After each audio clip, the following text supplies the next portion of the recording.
हमारे देश में मुख्यतः 3 ऋतुएं होती हैं, शरद, ग्रीष्म एवं पावस।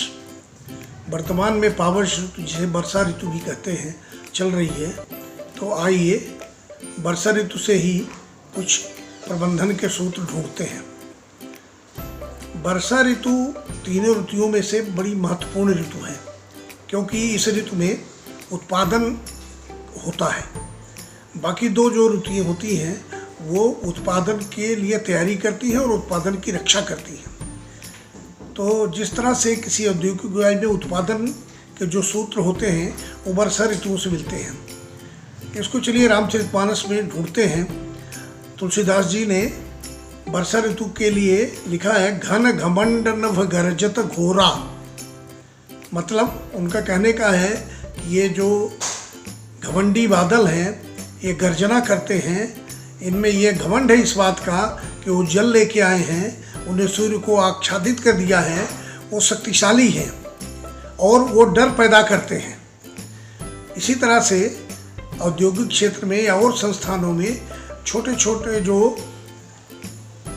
प्रतिस्पर्धा, अस्वस्थ प्रतिस्पर्धा करते हैं, वो उत्पादन करते नहीं हैं, लेकिन उत्पादन करने वालों के लिए डर पैदा करते हैं।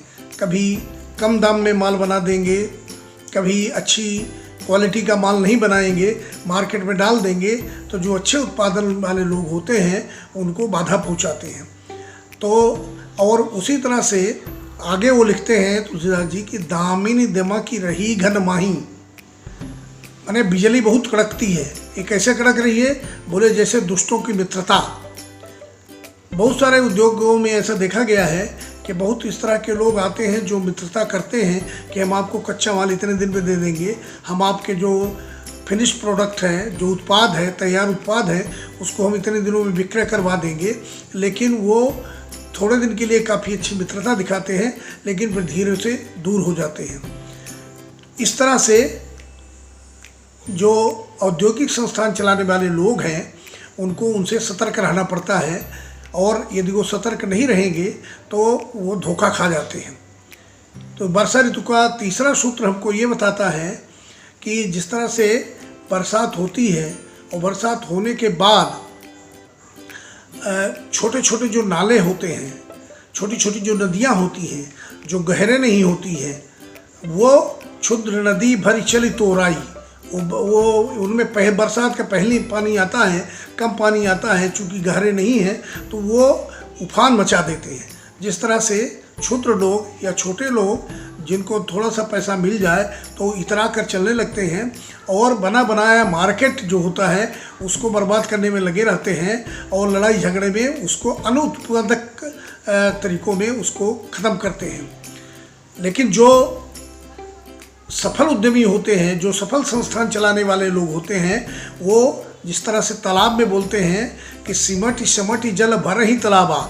जो अच्छे उद्योगपति होते हैं वो चारों तरफ अपने ध्यान रखते हैं, सावधानी पूर्वक पूरे वातावरण का ध्यान रखते हैं, और जो भी उनको उससे जानकारी मिलती है उसको इकट्ठा करते हैं और समय आने पर उसका उपयोग करते हैं। और फिर आगे कहते हैं तुलसीदास जी कि वर्षा ऋतु में नभ पल्लव बिटप सुहाए।